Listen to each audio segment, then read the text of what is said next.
একটা ছেলে যে কখনো কোনো কাজ শেষ করতে পারত না। সবাই বলতো এই ছেলে জীবনে কিছুই করতে পারবে না। কিন্তু একদিন এমন কিছু ঘটল যা তার পুরো জীবনটাই বদলে দিল। কি হয়েছিল জানেন? শুনুন। অনেক সময় আগের কথা। হিমালয়ের কোলে একটা ছোট্ট গ্রাম ছিল। সেই গ্রামেই থাকত রাইফ নামে এক ছেলে। রাইফ খুব কৌতূহলী ছিল, সব কিছু শিখতে চাইত। কিন্তু তার একটা বড় সমস্যা ছিল, সে কোনো কাজই শেষ করত না। বাঁশি বাজাতে শুরু করত, একটু ভুল হলেই ছেড়ে দিত। মাঠে লাঙল চালাতে যেত, বলদ নিয়ন্ত্রণে না এলে বলতো এটা আমার দ্বারা হবে না। গ্রামের লোকেরা বলতো ছেলেটা বুদ্ধিমান, কিন্তু ধৈর্য নেই। এভাবে চললে সে কখনো বড় হতে পারবে না।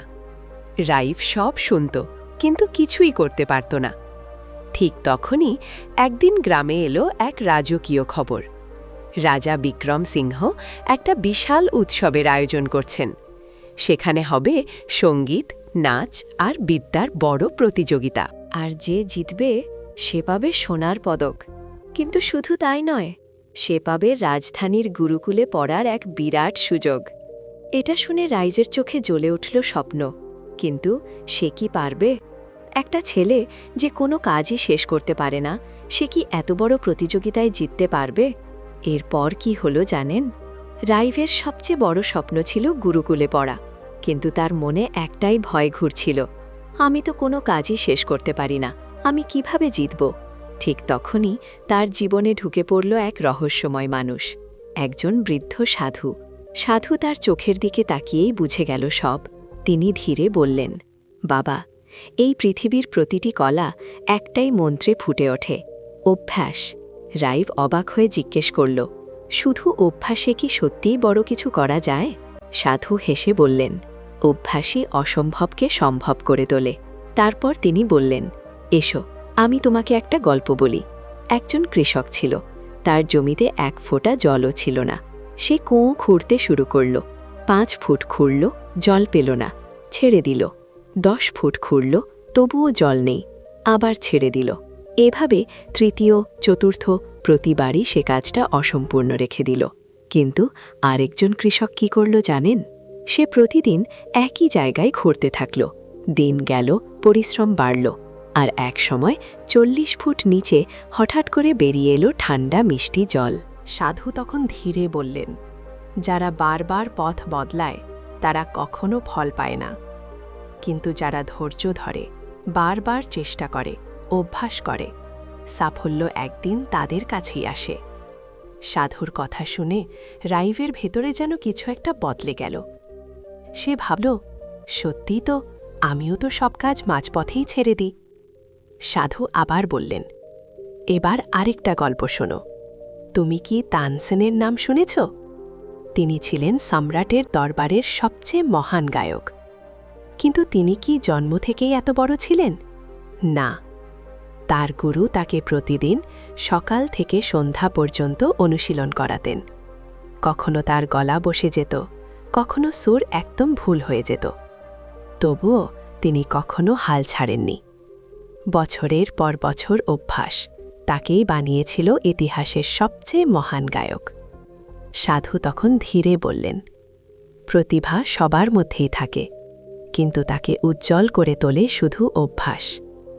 এই কথা রাইভের হৃদয়ে গভীরভাবে গেঁথে গেল। সেই দিনই সে নিজের সাথে একটা প্রতিজ্ঞা করল, এখন থেকে আমি কোনো কাজই অসম্পূর্ণ রাখব না। পরের দিন থেকেই শুরু হলো তার আসল লড়াই। ভোরবেলা উঠে বাঁশি হাতে নিল। প্রথমে সুর একদম বেসুরা, তবুও থামল না। মাঠে গেল, বলদগুলো একদম নিয়ন্ত্রণে আসছিল না, তবুও সে ধৈর্য ধরে চেষ্টা চালিয়ে গেল। দিনের পর দিন পরিশ্রমের পরিশ্রম। ধীরে ধীরে সব কিছু বদলাতে শুরু করল।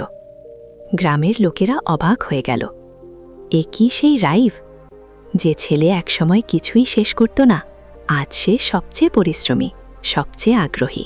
এভাবেই কেটে গেল কয়েক মাস, আর তারপর এসে গেল সেই দিন, রাজ্যের সবচেয়ে বড় প্রতিযোগিতা। রাজপ্রাসাদ রঙিন সাজে ঝলমল করছে। এবার কি রাইভ পারবে, চারদিক থেকে গায়ক বাদ্যযন্ত্রী বড় বড় বিদ্বানরা এসে গেছে।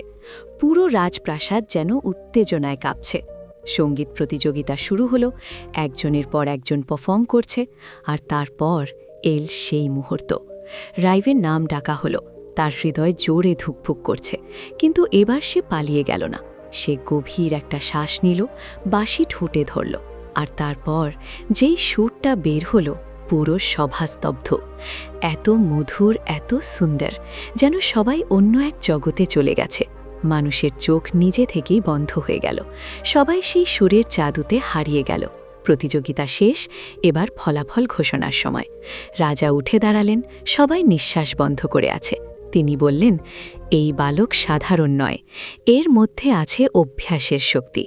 এই একদিন এই রাজ্যের গর্ব হয়ে উঠবে। আর তারপর ঘোষণা হলো বিজয়ী রাইভ।